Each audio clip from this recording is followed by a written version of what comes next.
খালু, এটা ইরফান ভাইয়ের বউ। তারেক নেওয়াজ মৃদু হেসে বলে। হ্যাঁ।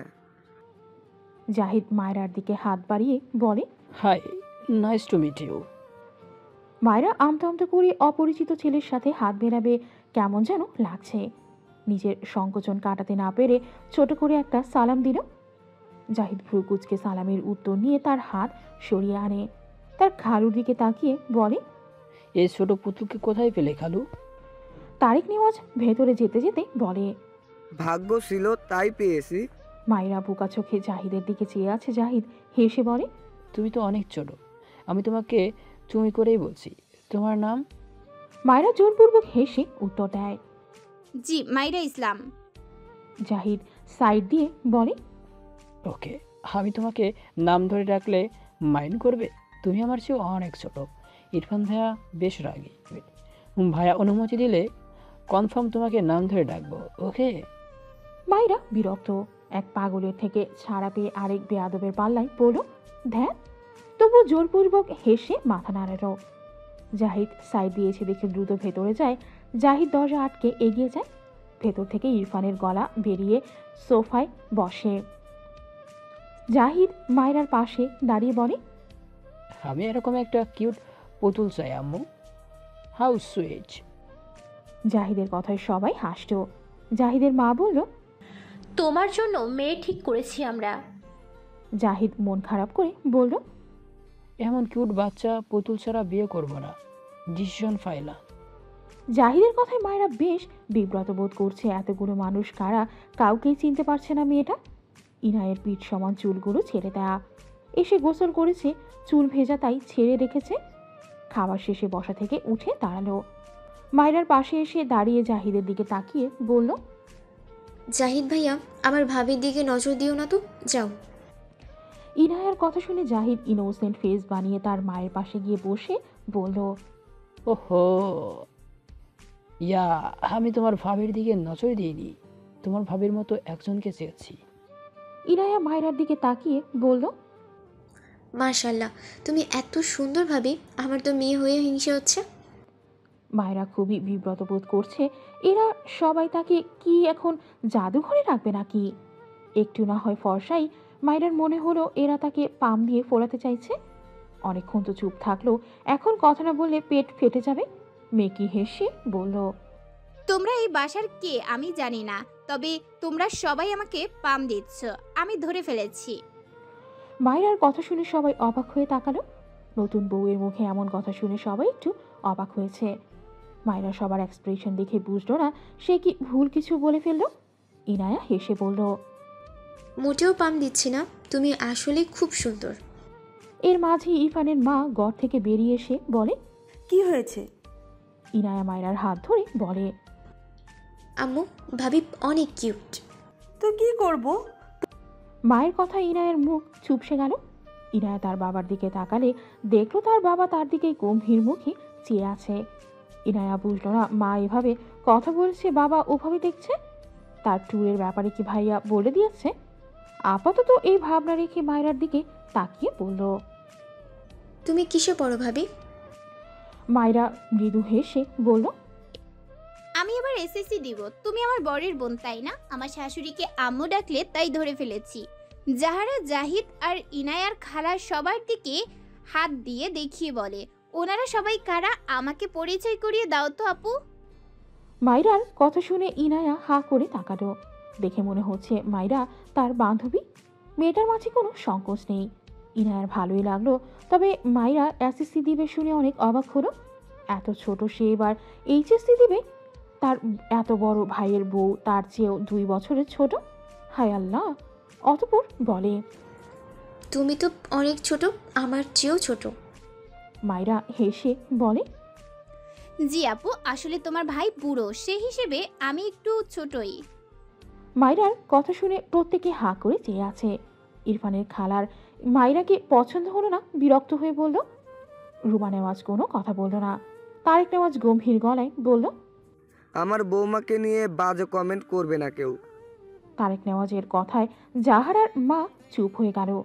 কিন্তু মায়রা হেসে এগিয়ে এসে বলল, আন্টি আপনি আমাকে বাঁচাল বলায় আমি অনেক খুশি হয়েছি। আপনি জানেন আমি পেটে কথা জমিয়ে রাখতে পারি না বলে আমার হার্ট আপনাদের চেয়ে অনেক ভালো। আমি গ্যারান্টি দিচ্ছি এক্ষুনি পরীক্ষা করলে আমার হার্ট সবচেয়ে ভালো পাওয়া যাবে। মাইরার কথায় ইরফানের খালা বিরক্ত হলো। পাশ থেকে জাহিদ হাততালি দিয়ে বলল, কারেন্ট বলেছো তুমি মারা? মাইরা ভ্রু কুচকে বলল। মারা কি? জাহিদ হেসে বলল। তোমার নাম? মাইরা বুক বাঁকিয়ে বলল। আমার নাম মাইরা, নট মারা। জাহিদ মাথা চুলকে বলল। ও সরি, বলতেই ভুলে গিয়েছিলাম। জাহারা বিরক্ত, চরম বিরক্ত। মায়রার উপর কেন যেন ভীষণ রাগ লাগছে। ইচ্ছে করছে মায়রার গালে ঠাস ঠাস করে থাপ্পড় লাগিয়ে দিতে। কেন এমন ইচ্ছে তার মাঝে উদয় হলো বুঝল না। বিড়বিড় করলো। ঢঙ্গি একটা, অসহ্য। ইনায়া মায়রাকে টেনে জাহারার সামনে নিয়ে গিয়ে বলল, ভাবি, এটা আমার খালাতো বোন জাহারা। মায়রা হেসে জাহারার দিকে হাত বাড়িয়ে দিলে জাহারা বিরক্ত চোখে তাকালো মায়রার দিকে। মায়রা জাহারার এমন বিরক্তি এক্সপ্রেশনে হেসে বলল, তুমি কি আমার বেশি কথা নিতে পারছো না বলে বিরক্ত? ঘরে আমার ব্যাগে তুলো আছে, একটু পর তোমাকে এনে দিব কেমন? আসলে আমি বেশিক্ষণ চুপ থাকতে পারি না, সরি আপু। জাহারা দাঁতে দাঁত চেপে মায়রার দিকে তাকিয়ে আছে। ইনায়া জাহারার কাণ্ডে কিছু বুঝল না, এখানে কিছু বললও না। আর এদিকে মায়রা তো ফটাফট মুখের উপর সত্যিটা বলে দেয়। ইনায়া যত দেখছে ততই অবাক হচ্ছে। মায়রাকে নিয়ে তার খালার সামনে গিয়ে বলল, এটা আমার খালামণি। মায়রা ইরফানের খালাকে সালাম দিয়ে বলল, আন্টি মানে খালা, এর আগে আন্দাজে বললেও ঠিকই বলেছি তাই না খালামণি? ইরফানের খালা ভ্রু কুচকে মায়রার দিকে চেয়ে আছে। বিরক্তির সীমা পার করছে এই মেয়ে। এরই মাঝে আবারও বেল বাজলে জাহারা বসা থেকে দাঁড়িয়ে যায়। একটু আগে ইনায়ের কাছে শুনেছে ইরফান আসবে, তাই কাউকে সুযোগ না দিয়ে দ্রুত পায়ে সে দরজা খুলে দিল। ইরফানকে দেখে মিষ্টি হেসে বলল, কেমন আছো ইরফান ভাই? ইরফান একবার ভেতরে তাকালো, সবাইকে ডাইনিংয়ে বসে থাকতে দেখলো। এরপর জাহারার দিকে তাকিয়ে ভেতরে যেতে যেতে ছোট করে বলল, ভালো। জাহারার মন খারাপ হলো।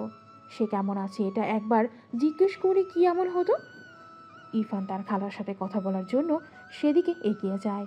তার খালার সামনে তার উল্টো ঘুরে কেউ দাঁড়িয়ে। ইরফান বিরক্ত হয়ে তার খালার দিকে তাকালো। অসুবিধা হলো না, কারণ মেয়েটা তার বুক সমান, বেশ খাটো। না, মেয়েটা খাটো না, হয়তো ইরফানের হাইট একটু বেশি, তাই সেভাবেই তার খালাকে একটা সালাম দিল। মায়রা একদম তার পেছন থেকে কারো গমগমে কণ্ঠে সালাম শুনে ভ্রু কুচকে পেছন ফিরে তাকায়। ইরফানকে দেখে মায়রার চোখ বড় বড় হয়ে যায়। ভয়ে আতঙ্কে এক চিৎকার দেয়, দু হাতে মুখ চেপে ধরে।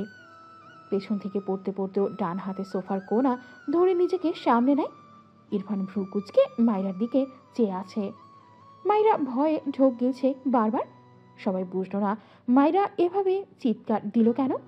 তারেক নেওয়াজ বসা থেকে উঠলেন, এগিয়ে এসে বললেন, কি হয়েছে আম্মু? ইনায়া মায়রাকে ধরে বলল। কি হয়েছে ভাবি? মায়রা ভীত চোখে ইরফানের দিকে চেয়ে ঢোক গিলে কাঁপা কণ্ঠে বলল, পাগলটা আমাকে ফলো করতে করতে বাসায় চলে এসেছে, আমায় কেউ বাঁচাও। মায়রার কথা কেউ কিছু বুঝল না। ইরফানের চোখ মুখের রং পাল্টে গিয়েছে। হঠাৎই মায়রার হাত শক্ত করে ধরে মায়রাকে টানতে টানতে বাইরের দিকে নিয়ে যেতে থাকে। সবাই হতভম্ব হয়ে চেয়ে আছে, কি হচ্ছে এইসব। মায়রা ইরফানের হাতে তার অপর হাত দিয়ে সামনে সমানে খামচি দেয়, রেগে বলে, চারণ বলছি, আমায় চারণ। অসভ্য লোক, অন্যের বউকে টাচ করতে লজ্জা করে না? ইরফানকে মুহূর্তের মধ্যেই দরজা খুলে মায়রাকে এক প্রকার ছুঁড়ে ফেলে মায়রার মুখের উপর ঠাস করে দরজা বন্ধ করে দেয়। মায়রা ভয় কেঁপে দিয়েছে, চোখ থেকে পানি গড়িয়ে পড়ছে। এই লোকটা তাকে এভাবে বের করে দিল কেন? ইরফানের পেছন থেকে তারেক নেওয়াজ রেগে বলে, তুমি ওকে বের করে দিলে কেন এভাবে? ইরফান তার বাবার দিকে তাকিয়ে বলে, কারণ ও ইডিয়েট। তাছাড়া যাকে তাকে বাসায় ঢুকতে দাও কেন? জাহিদ পাশ থেকে বলল, ভাইয়া যাকে তাকে কাকে বলছো? ওই পুতুলটা তো তোমার বউ, নিজের বউকে নিজেই চিনছো না? ইরফান ভ্রু কুচকে তাকালো জাহিদের দিকে, অদ্ভুতভাবে বিড়বিড় করলো। বউ? তারেক নেওয়াজ দ্রুত দরজা খুলেন। মায়রা ভেজা চোখে তাকিয়েছিল দরজার দিকেই। দরজা খুলতে দেখে মুখে হাসি ফুটল। দ্রুত ভেতরে এসে ইরফানের হাত ধরে টেনে বলে, এই পাগল বের হ, এটা আমার শ্বশুর বাড়ি। আমার বাড়ি থেকে আমাকেই বের করে দেয়, কত বড় সাহস! মায়রার কাণ্ডে সকলে অবাক হয়ে তাকায়। সবচেয়ে বেশি অবাক হয় ইরফানের খালারা। নিজের বরকে এভাবে বলছে কেন? জাহারা এগিয়ে এসে রেগে বলে। এই মেয়ে কি করছো? তারেক নেওয়াজ নরম কণ্ঠে বলল। আম্মু ওকে ছেড়ে দাও। মায়রা ভাঙা গলায় বলল। আব্বু, আপনি দেখছেন না অন্যের বাড়ি এসে এই পাগল কেমন পাগলামি করছে? আপনার ছেলের বউকে বের করে দিয়েছে, কত বড় সাহস! ইরফান ক্রোধান্বিত চোখে মায়রার দিকে চেয়ে তার সহ্যের সীমা পার করে দিয়েছে এই মেয়ে। রেগে মিকে মায়রাকে একটা ধাক্কা দিয়ে মায়রার ডান গালে একটা শক্তপোক্ত থাপ্পড় বসিয়ে দিল। মায়রা উল্টো পড়তে নেয়। পেছনে ইরফানের মা এসে দাঁড়ানোয় মায়রা ইরফানের মায়ের সাথে গিয়ে ধাক্কা খায়। রুমা নেওয়াজ রেগে মায়রাকে টেনে মায়রার একই গালে কষিয়ে একটা থাপ্পড় মেরে দেয়। মায়রা তাল সামলাতে না পেরে ঠাস করে পড়ে যেতে নেয়। জাহিদ দৌড়ে এসে ধরতে নিলে তার আগেই ইনায়া মায়রাকে ধরে নেয়। মায়রা ফুপিয়ে ওঠে। একই গালে মা ছেলে থাপ্পড় খেয়ে মাথা পুরো ঝিমঝিম করছে, চোখ দিয়ে টপ টপ করে পানি পড়ে। ওভাবেই বিড়বিড়িয়ে বলে। শাশুড়িটা একদম দজ্জালের মতো, ছেলেটাও হুবহুব তেমন। কি শক্ত হাত মাইরি! উফ, গালটা গলে গেল রে। কথাগুলো শুধু ইনায়া শুনতে পেয়েছে। সে মায়রার পিঠে হাত বুলিয়ে দিতে লাগলো। অবাক হলো মেয়েটা। এত জোরে মার খেয়েও এ মেয়ের মুখ বন্ধ হয় না। রুমা নেওয়াজের কাজে সকলে হতভম্ব। তারেক নেওয়াজ রেগে চিৎকার দিয়ে পড়ে ওঠে। রুমা, রুমা নেওয়াজ স্বামীকে ভয় পেলেন না বিন্দুমাত্র। পাল্টা রেগে বললেন। তোমার বন্ধুর মেয়ে এসব বেয়াদবি আমি একদম সহ্য করব না। ওর হয়ে সাফাই গাইতেই শোনা। ও আমার ছেলেকে এভাবে অপবাদ দিচ্ছে কেন? এমনিতেই ওর জন্য আমার ছেলেটা কাল থেকে বাড়িতেই আসেনি, আজ বলে কয়ে নিয়ে এসেছি। আর এই মেয়ে আবার ওকে বের করে দেওয়ার পায়তারা করছে। তাই বলে তুমি মারবে? রুমা নেওয়াজ কিছু বলল না, একটু থেমে বলে উঠল। আমার ছেলেকে পুতুল পেয়েছো তুমি? জোর করে বন্ধুর মেয়ের সাথে বিয়ে করিয়ে দিয়েছো তো দিয়েছই, এমন একটা বেপরোয়া মেয়ের সাথে যে আমার ছেলেকে অপবাদ দিয়েই যাচ্ছে। তুমি আর তোমার বন্ধুর মেয়ে চাইছো আমার ছেলেটা আর থেকে দূরে থাকুক। ও ভার্সিটি এখান থেকে দূরে বলে এখানে থাকতে চায় না, ভার্সিটির কাছে বাসা নিয়ে থাকতে চাই। আমি পারি না। আমার ছেলে আমার কাজ ছাড়া হলে আমি কিভাবে থাকবো? কত বলে কয়ে ওকে এখানে রেখেছি। তোমার ছেলের যা রাগ জেদ, একবার বাড়ি থেকে বের হলে দেখবে আর আসবেই না। তোমরা সবাই তো ভালোই থাকবে, আমি মা, তাই কষ্ট শুধু আমারই হবে। কথাগুলো বলতে বলতে রুমা নেওয়াজের চোখ ভিজে যায়। তারেক নেওয়াজ দীর্ঘশ্বাস ফেললেন। ইরফান এগিয়ে এসে তার মাকে আগলে সোফায় বসিয়ে দিল। মায়ের সামনে হাঁটু মুড়ে বসে তার মায়ের দুহাত তার দুহাতের মাঝে নিয়ে চুমু আঁকল। এরপর মায়ের দিকে চেয়ে গম্ভীর গলায় বলল। আমি সব সময় তোমার সাথেই থাকবো আম্মু, please don't cry. Ruma Newaz ছেলের মাথায় হাত বুলিয়ে দিল। তার কষ্ট হয় ছেলেটার জন্য। ছেলেটা এমন একরোখা রাগী বদমেজাজি কেন বোঝে না? মুখ ফুটে কিছু বলে না। হাজার কষ্ট পেলেও মুখ ফুটে বলে না, শুধু রাগ দেখায়। বাইরে থেকে তার ছেলেকে সবাই খারাপ ভাবলেও সে তো মা, সে জানে তার ছেলে কেমন। কিন্তু ছেলেটা তার কথা শোনে না, কারো কথাই না। মেয়েটা যখন বারবার তার ছেলেকে পাগল বলছিল, কষ্টে তার বুকটা ফেটে যাচ্ছিল। এই চুল কাটার ব্যাপারে সে কত বলেছে, কিন্তু ইরফানের মাঝে কোনো ভাবান্তর নেই। মায়েরা বারবার পাগল বলা এসব তার মাথা চারা দিয়ে উঠেছিল। চুল এমন রাখার জন্য তাকে মা হিসেবে অনেকের অনেক কটু কথা শুনতে হয়েছে। বিশেষ করে তার শ্বশুর বাড়ির লোকেরা সব দোষ তাকে দেয়, কারণ সে যে মা। ইরফান তার মায়ের দিকে তাকিয়ে থাকলো বেশ কিছুক্ষণ, কিন্তু কিচ্ছু বলল না। মাথা নিচু করে ফোঁস করে শ্বাস ফেলে বসা থেকে উঠে দাঁড়ালো। চুপচাপ তার ঘরের দিকে যেতে যেতে বাবার কথায় দাঁড়িয়ে পড়ল। বিয়ে করা বউ তোমার, মেনে নিতে শেখো, অসভ্য ছেলের পরিচয় দিও না। ইরফান ঘাড় বাঁকিয়ে বাবার দিকে তাকায়, উপহাসের সুরে বলে। মেনে নেওয়ার জন্য ছেলের মতামত নিতে হয়। তুমি কেমন সভ্য বাবা যে তার ছেলের গলায় জোর করে একজনকে গুছিয়ে দিয়েছো? তারেক নেওয়াজ ধমকে ওঠেন। ইরফান, ইরফান। ইরফান রাগে ডান হাত মুষ্টিবদ্ধ করেও বাবার দিকে চেয়ে বলল। এই বাচ্চাকে বউ মানি না এই বিয়ে। এ নিয়ে আর একটা কথাও বলবে না। বাড়াবাড়ি করলে আম্মুকে নিয়ে এই বাসা থেকে চলে যাব, দ্যাটস ইট। কথাগুলো বলে যাওয়ার সময় শক্ত চোখে একবার মায়ের দিকে তাকালো। মায়ের গালের দিকে নজর পড়ল, দেখলো ফর্সা গালে 5 আঙ্গুলের ছাপ স্পষ্ট, যেন কেটে গিয়েছে। কেটে কেটে চোখ মুখ রক্ত জবার ন্যায় হয়ে গিয়েছে। ফর্সা হওয়ায় বেশি চোখে লাগছে। মায়রা ইরফানের দিকে তাকালে দেখল ইরফান তার দিকেই চেয়ে আছে। ইরফান মায়রার একে অপরের চোখে চোখ পড়ে মায়রা ভেংচি কেটে চোখ সরিয়ে নেয়। ইরফান বিরক্তিতে ভ্রু কুঁচকে বিড়বিড় করে। স্টুপিড বাঁদর। এরপর হন হন করে তার ঘরের দিকে চলে যায়। মায়রা বুঝতে পেরেছে সে ভুল। শাশুড়ির হাতের থাপ্পড় খেয়েই বুঝেছিল এই লোকটাই এই বাড়ির ছেলে। সবচেয়ে বড় কথা তার স্বামী। না না, স্বামী নয়, এটা হলো তার অস্বামী।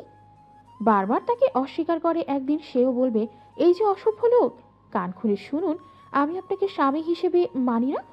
কথাগুলো বিড়বিড় করছে আর চোখ দিয়ে টপ টপ করে পানি পড়ছে। পুরো ডাইনিং জুড়ে থমথমে। একে একে সবাই বসার ঘরে চলে যায়। জাহারা বিরক্ত চোখে কিছুক্ষণ মায়রার দিকে চেয়ে সেও চলে যায়। তারেক নেওয়াজ দীর্ঘশ্বাস ফেলে। সে কি সত্যি ভুল করে ফেলল? মায়রার বাবা বেঁচে থাকতে তার সাথে কথা ফাইনাল হয়েছিল তার মেয়ের বয়স হলেই তার ছেলের সাথে বিয়ে দিবে, কিন্তু সে পর্যন্ত তো তার বন্ধু বাঁচল না। তবে তারেক নেওয়াজ নিজের দেয়া কথার অমান্য করল না। তার ছেলের সাথে তার বন্ধুর মেয়ে বিয়ে দিল। তার ছেলের মেয়ে ঘটিত কোনো ব্যাপার নেই। এমন হলে সে মনের উপর জোর করতো না। কিন্তু এখন এর পরিণতি কি? কথাগুলো ভাবতে তারেক নেওয়াজের কপালে চিন্তার ভাঁজ পড়ল। ভাবনা রেখে এগিয়ে গিয়ে মায়রার মাথায় হাত বুলিয়ে বলে, তোমার বাবা আসি তোমার সাথে, বুঝছো আম্মু? একদম মন খারাপ করবে না, কেমন? মায়রা ছলছল দৃষ্টিতে তাকায় তারেক নেওয়াজের দিকে। নিজের বাবার কথা মনে পড়ল। তার বাবাকে ঠিক করে মনেই নেই। ঝাপসা ঝাপসা মনে পড়ে। মায়রার মনে হয় তার বিয়ে হয়ে সে তার পুরনো হারানো বাবাকে ফিরে পেয়েছে। তারেক নেওয়াজ তার ঘরের দিকে যেতে যেতে গম্ভীর গলায় বলল, ইনায়া, আমার ঘরে একবার এসো। ইনায়া ওকে বাবা বলে সম্মতি দেয়। জাহিদের মন খারাপ হয়। এত সুন্দর একটা পুতুলের মতো বউকে মা ছেলে মিলে মারলো। আহারে, মায়রার পাশে গিয়ে বলে, এই যে কিউটি, তুমি যে বললে তোমার হার্ট ভালো, কাঁদলে কিন্তু হার্ট ভালো থাকে না। মায়রা দুহাতে মুখ মুছে হেসে বলে, আমি কাঁদছি না, এই যে হাসছি। ইনায়া জাহিদ দুজনেই অবাক হয়। মায়রা মেয়েটা বেশ ইন্টারেস্টিং তো। জাহিদ হেসে বলে, তুমি খুব ভালো মাইরা। মায়রা বিরক্ত হয়ে বলল, আপনি না বললেও আমি জানি আমি ভালো। আপনি কি ভাবছেন আমায় মা ছেলে মেরে গেল অমনি আমার দোষ? কখনো না, আমি ভালো বলেই মেরেছে, বুঝলেন? আসলে পৃথিবীতে ভালো মানুষের কদর নেই, সেটাই প্রমাণ হলো। মায়রার কথায় ইনায়া জাহিদ দুজনেই অবাক হয়। কি মেয়ে রে বাবা! স্বামী শাশুড়ির হাতে মার খেয়ে স্বামীর মুখে এসব শুনেও এ তো দিব্যি কাঁদছে আর হাসছে। মায়রা কিছু না বলে তার ঘরের দিকে যেতে যেতে বলে, বাই বাই, আবার দেখা হবে। ইনায়া হাঁ করে তাকিয়ে আছে। একে কেন্দ্র করে এত কাহিনী। মারও খেয়েছে এই মেয়ে, এখন এমনভাবে কথা বলছে যেন দুঃখ তাদের। আর মায়রা হইল এই পৃথিবীর সবচেয়ে সুখী মানুষ। ইনায়া মাথা ভর্তি চিন্তা নিয়ে তার বাবার ঘরের দিকে গেল। জাহিদও অবাক হয়ে ঘরে গেল। এদিকে মায়রা বারবার গাল গড়িয়ে পড়া চোখের পানি মুছতে ব্যস্ত। আবার মুখে হাসি। ভাঙা গলায় বিড়বিড় করে, অস্বামী একটা আমাকে বলে এই বাচ্চাকে বউ মানি না, মানি না এই বিয়ে। একদিন তার সব চুল কেটে তাকে টাক করিয়ে আমিও বলবো এই টাকলাকে আমি বর হিসেবে মানি না, মানি না এই বিয়ে। আমায় চেনে না। ইয়ানা তার বাবার ঘরের সামনে গিয়ে বললে, বাবা আসবো? তারেক নেওয়াজ ইজি চেয়ারে বসেই চোখ বুঝে আছে। গম্ভীর গলায় বললেন, এসো। ইনায়া গুটিসুটি পায়ে ঘরের ভেতর প্রবেশ করে। বাবার সামনে গিয়ে দাঁড়ালে তারেক নেওয়াজ উঠে দাঁড়ায়। ইনায়া ভয় পাচ্ছে সে ট্যুরের ব্যাপারে বাবা জেনেছে কিনা। জানলে খুব বকবে। তারেক নেওয়াজ বেশ কিছুক্ষণ ইনায়ের দিকে তাকিয়ে থেকে হঠাৎই ইনায়ার ছেড়ে রাখা ওনার এক পাশ তুলে মেয়ের মাথা ঢেকে দেয়। ইনায়া অবাক হয়ে তাকায় বাবার দিকে। তারেক নেওয়াজ ইনায়ার থুতনিতে হাত রেখে মৃদু হেসে বলে, তুমি বড় হয়েছো, সবসময় নিজেকে এভাবে ডেকে রাখবে, বুঝেছো আম্মু? ইনায়া জিভ দিয়ে ঠোঁট ভিজিয়ে বলে, আমি তো বাহিরে হিজাব পরেই বের হই বাবা। তারেক নেওয়াজ মৃদু হেসে বললেন, আমার আম্মু বড় হয়ে গিয়েছে, বিয়ে দিতে হবে তাকে। তোমার খালাতো ভাই কিন্তু বেশ বড়, তার সামনে এভাবে আর খোলামেলাভাবে থাকবে না, কেমন? আমার আম্মু ভীষণ দামি, আমি চাই আমার আম্মু নিজেকে ঢেকে রাখুক। ইনায়া বাবার কথায় তার বাবাকে জড়িয়ে ধরে বলল, ওকে আব্বু, জাহিদ ভাইয়ার সামনে আর মাথার কাপড় ফেলবো না, যান। তারেক নেওয়াজ মৃদু হাসে। রুমা নেওয়াজ পেছনে দাঁড়িয়ে একটা মলম এগিয়ে দিয়ে বলে, ইনায়া, এটা ওই মেয়েটার গালে লাগিয়ে দিও। ইনায়া বাবাকে ছেড়ে মায়ের দিকে তাকালো, মায়ের হাত থেকে মলম নিয়ে বলল, ওকে আম্মু। আচ্ছা, মেয়েটার সাথে তুমি থাকবে, বুঝেছো?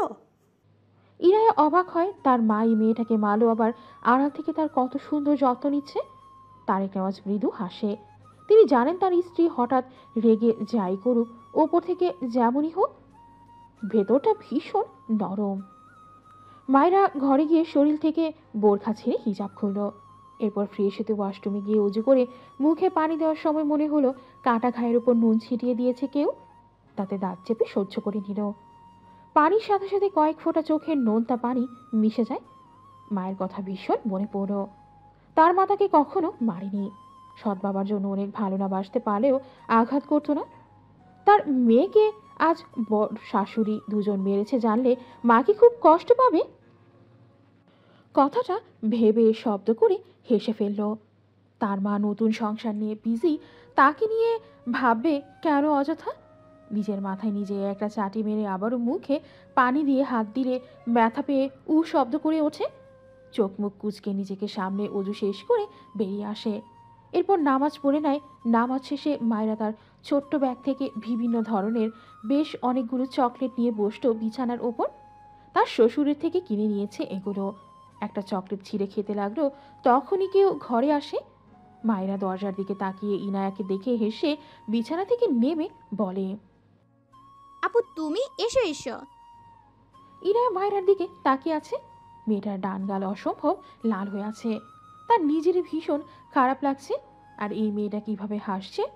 ইনায়া ভেতরে গিয়ে বলে, ভাবি, তোমার কি গাল বেশি ব্যথা করছে? মায়েরা চকলেটে আরেকটা বাইট দিয়ে ইনায়ার হাত ধরে বিছানায় বসে বলে, আরে আপু এত ভাবছো কেন? এটা সেরে যাবে, চাপ নিও না। কিন্তু তুমি আমাকে ভাবি ভাবি ডাকছো কেন? আমি তো তোমার চেয়ে ছোট। ইনায়া মৃদু হেসে বলে, তুমি তো সম্পর্কে আমার ভাবি, ছোট হলেই কি? মায়েরা তার চকলেট থেকে অর্ধেকের বেশি চকলেট ইনায়ের দিকে এগিয়ে দিয়ে বলে, আপু খাওয়া স্টার্ট করো, খেতে খেতে বলছি, নয়তো আমি চোখের পলকে সব খেয়ে ফেলবো, তখন তুমি পাবে না। ইনায়া হাসল। মায়েরা মেয়েটাকে তার ভীষণ রকম পছন্দ হলো। মায়েরা আবারও চকলেটে আরেকটা বাইট দিয়ে বলে, তোমার ভাই তো আমায় বউ মানেই না, সেই সম্পর্ক ধরে তুমি ভাবি ডাকছো, এসব আমার পছন্দ হচ্ছে না। তুমি আমার সুইট কিউট বড় বোন হয়ে যাও তো, ওসব ভাবি টাবি কাটাকুটি। ইনায়া মাইরার প্রথম কথা শুনে মুখখানা মলিন করলেও লাস্ট কথা শুনে হেসে ফেলল। মাইরার দিকে একটু এগিয়ে গিয়ে বলে, ওকে ওকে, আমি তোমাকে মায়েরা বলেই ডাকবো। মায়েরা হাসল। ইনায়া মাইরার গালে মলম দিতেই আঙুল ছোয়ালে মায়েরা চোখ মুখ কুচকে বলে, আহ আপু, এমনি ঠিক হয়ে যেত। ইস অনেক জ্বলছে। ইনায়া মাইরার গালে ফু দিল বেশ কিছুক্ষণ। এরপর সরেশ বসে বলল, রাতের মধ্যেই ঠিক হয়ে যাবে। মাইরার চোখে জল, মুখে হাসি। ইনায়া অবাক হয়ে তাকিয়ে থাকে। মাইরা মেয়েটা কিসের তৈরি?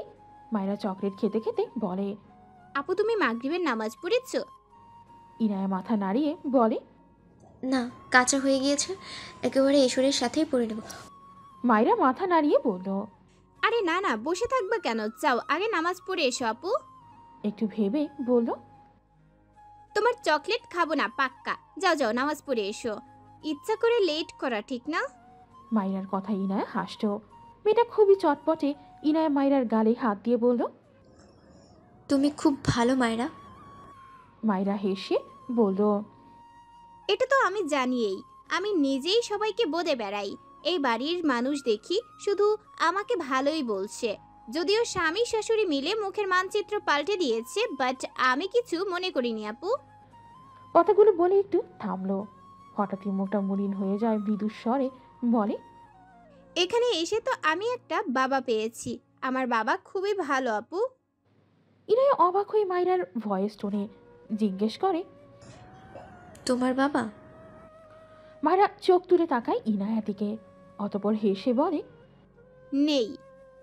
কথাটা বলার সাথে সাথেই ডান চোখ থেকে টুপ করে এক ফোঁটা পানি গড়িয়ে পড়ে।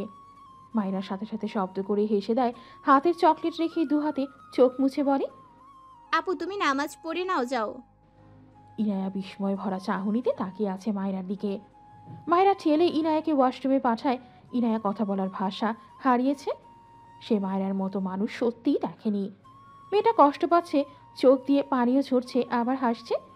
ইনায়া ওয়াশরুমে গেলে মায়রা হাঁটু ভাঁজ করে বসে। কেন যেন ভীষণ খারাপ লাগছে। অনেকের বাবাই থাকে না, তাদের হয়তো এত কষ্ট হয় না, কিন্তু তার ভীষণ কষ্ট হয়। কারণ সে বাবাকে হারিয়ে নামের নতুন বাবা পেয়েছিল। ভেবেছিল সে নতুন বাবা তাকে আসল বাবার মতো আদর করবে, কিন্তু নতুন বাবা তো তার মাকে তার থেকে কেড়ে নিল। মা আর তার মাঝে দূরত্ব তৈরি করে দিল। মায়রার চোখ থেকে পানি গড়িয়ে পড়ে। তার কাপড়ের ব্যাগ থেকে একটা ছোট্ট ডায়েরি আর একটা কলম বের করে বিছানার ওপর বসে। ডায়েরি মেরে কলমের সাহায্যে একটা লাইন লিখে। আই মিস ইউ বাবা, মিস ইউ মা। ডায়েরি বন্ধ করে যথাস্থানে রেখে আবারও চকলেট খাওয়ায় মন দিল। এরই মাঝে ইনায়া নামাজ পড়ে মায়রার পাশে এসে বসে। মায়রা হেসে বলে, আপু তোমার চকলেট ভালো লাগে? ইনায়া হেসে বলল, তোমার চেয়ে কম, তবে ফুচকা সবচেয়ে বেশি মজা লাগে। মায়রা লাফ দিয়ে উঠল। ইনায়া বুকে থুতু দেয়। মায়রা হেসে চকলেটগুলো রেখে বোরখা পড়তে পড়তে বলল, চলো চলো ফুচকা খেয়ে আসি। তুমি মনে করিয়ে দিলে, এখন ফুচকা না খেয়ে থাকলে আমার রাতে ঘুম আসবে না। ইনায়া চোখ বড় বড় করে তাকায়। তার ভাই জানলে আস্ত রাখবে না। যদি শুনে এই রাতে বাইরে গিয়েছে। ইনায়া দুদিকে মাথা নেড়ে বলল, না না মায়েরা, রাতে বাইরে যাওয়া ভাইয়া একদম পছন্দ করে না, আমি যাব না। মায়রা হিজাব গলার সাথে ঝুলিয়ে ইনায়ার সামনে দাঁড়িয়ে বলল, আহা আপু, তুমি এত ভয় পাও কেন? ভয়কে জয় করতে শেখো। আচ্ছা শোনো, তোমাকে আমি তোমার ওই জম ভাইয়ের থেকে প্রোটেক্ট করবো। এবার চলো। ইনায়া হাঁ করে তাকিয়ে বলল, তুমি তো একটু আগেই থাপ্পড় খেলে ভাইয়ার হাতে, আবার? মায়রা হেসে বাম গাল এগিয়ে দিয়ে বলল, এই দেখো, আমার এই গাল একদম ভালো আছে। আবার মারলে না হয় এই গালটা পেতে দিব। তোমাকে মারতে পারবে না। তাছাড়া ফুসকার জন্য একটা থাপ্পড় খাওয়াই যায়। আবু চলো না যাই প্লিজ। ইনাইয়া মাইরার দিকে তাকালো। তার মনে প্রশ্ন উকি দেয়, আচ্ছা এই মেয়ের কি মন খারাপ হয় না? তার মা ভাইয়ের হাতে মার খেয়ে ভাইয়ের অমন শক্ত কথা শুনেও দিব্যি ভালো আছে। ইনায়া না করলো না কেন যেন তার নিজেরই খারাপ লাগছে মাইরার জন্য। মাইরার এই হাসিটুকু কাটতে চাইলো না, তাই রাজি হলো। মাইরা হিজাব বেঁধে বাইরে যেতে যেতে বলল, তুমি রেডি হয়ে এসো, আমি বাবাকে ডেকে আনি, কেমন? ইনায়া দ্রুত মায়রার হাত ধরে আটকে দেয়। মায়েরা, বাবাকে বলো না, বাইরে যেতে দেবে না। আসলে রাতের বেলা মেয়েদের বাইরে যাওয়া এটা কেউ পছন্দ করে না। মায়রা মন খারাপ করে বলল, ও কিন্তু আমি তো বের হতাম। তাহলে চলো আমি আর তুমি যাই। আচ্ছা তোমার সেই খালাতো বোনকে সাথে নিয়ে নেই, চলো। 3 বান্ধবী গেলে অনেক ভালো হবে। ইনায়া হেসে বলল, আচ্ছা আমি লুকিয়ে রেডি হয়ে আসছি, তুমি 2 মিনিট দাঁড়াও। মায়রা আর ইনায়া বাসা থেকে বের হয়েছে। ইনায়া তার খালাতো বোন জাহারাকে বলেছিল, কিন্তু জাহারা যখন শুনেছে মায়রা যাবে তখন আর কিছুতেই রাজি হয়নি। ইনায়া বুঝতে পারছে না জাহারার এমন করার কারণ। মায়রা ইনায়া ফুটপাতের একটা দোকানের সামনে দাঁড়িয়ে আছে। ইনায়া রেস্টুরেন্টে যেতে চেয়েছিল, কিন্তু মায়রা বলেছে এখানে খেতে বেশি মজা লাগে। ইনায়া রাস্তার পাশে এভাবে কখনো খাওয়া হয়নি। তার বাবা নয়তো ভাই সবসময় রেস্টুরেন্টে নিয়ে গিয়েছে। মায়রা ফুচকাওয়ালাকে 4 প্লেট ফুচকা দিতে বলে আশেপাশে তাকালো। তার থেকে কিছুটা দূরে চেনা কাউকে দেখলো যেন। 2 হাতে চোখ ডরে আবারও সামনে তাকালো। না, ভুল মনে হচ্ছে না তো। সে কি লোকটার থাপ্পড় খেয়ে ক্রাশ খেয়ে এখন সবাইকে নিজের স্বামী রূপে দেখছে নাকি? শুধু একজন নয়, পাশে আরেকজনকেও পরিচিত ঠেকলো। মায়রা ইনায়াকে ডেকে বলল, আপু সামনে ওরা কারা? ইনায়া আশেপাশে তাকিয়ে দেখছিল এটা ওটা। মায়রার কথায় সামনে তাকালে তার চোখ বড় বড় হয়ে যায়। বিড়বিড় করে, ভাইয়া। মায়রা বুঝতে পারলো তার চোখের ভুল নয়, সে ক্রাশ ফ্রাশ খায়নি। যদি তাকে থাপ্পড় না মারতো আর চুলগুলো সাইজ করতো আর তাকে সারাদিন বউ বউ বলে ডাকতো, তখন না হয় ক্রাশ খাওয়া যেত। কিন্তু এমন ছেলের উপর সে ক্রাশ খাবে কেন? ছ্যাঃ, তার রুচি বহুত ভালো। ভাবনার মাঝে কারো শক্ত কণ্ঠে মায়রার ধ্যান ভাঙে। এখানে কি করছিস? ইনায়া আমতা আমতা করছে, কি বলবে বুঝতে পারছে না। শুদ্ধ ভ্রু কুচকে মায়রার দিকে একবার তাকায়, আরেকবার ইনায়ার দিকে। ইনায়াকে বলে। এই মেয়ে তোর কে হয়? ইনায়া কাপা কণ্ঠে উত্তর দেয়। ভাবি। শুদ্ধ অবাক হয়, এই মেয়েটা ইনায়ার ভাবি, মানে ইরফানের বউ।